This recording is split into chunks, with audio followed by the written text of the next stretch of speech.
Well, when a disaster strikes and survivors' homes are uninhabitable, FEMA has numerous sources that they can use to provide housing or rental assistance. The first of these is financial assistance for survivors to locate an apartment or a home to rent, and we then pay for that for a period of time, and there is continued assistance that's available that they just have to come back to us and provide documentation for that continued assistance. Mm-hmm. We also provide what's called transitional sheltering assistance, and that is where FEMA has participating hotels, and survivors can then go to those hotels and obtain lodging for a period of time at FEMA's expense. For homeowners, we have repair and replacement. We want you to be able to stay in your home. So we'd like you to be able to repair that home or part of it so that you can stay there and not have to live somewhere else. And in some cases, there is replacement assistance. And our last option is our direct temporary housing program. That starts with direct lease. We obtain blocks of apartments or condos, and we lease the survivors into those units for a period of time. We obtain blocks of apartments and condo buildings, and we repair those if they are currently uninhabitable. And again, we lease those survivors into those units at our expense. And finally, we do have a program that may provide mobile homes and travel trailers, either on a private site on your property or in commercial parks, where we rent the lots in those commercial parks.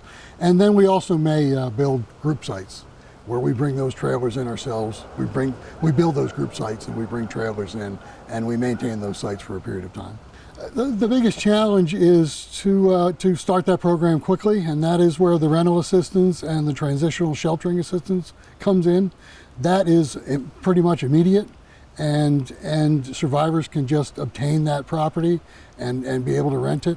The other parts, our direct temporary housing program, takes a while to ramp that up and to get that started. So we want people to be able to either stay in their homes, repair it, or use those first pieces of assistance. Local governments are a key in this, in being able to get that message out to their residents that these are the options that are available for you, and help guide them through the recovery.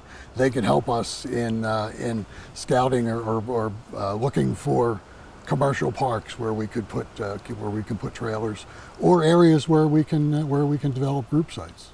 Direct temporary housing is for up to 18 months. We touch base with the survivors once or twice a month to talk to them about their permanent housing solution. And we need to see progress in that for them to stay in those units. We hope that it'll only take 6 months for them to get out of to get back into their homes. The ultimate solution, though, is helping you get back into your home, or obtaining another housing solution if that home is not going to be repaired. I hear it all the time. Is our direct housing staff, as they license someone into a unit or lease them into an apartment that we've obtained for them, there is a lot of satisfaction there, and every day they're able to do that. And as we ramp up the program, it just happens even faster.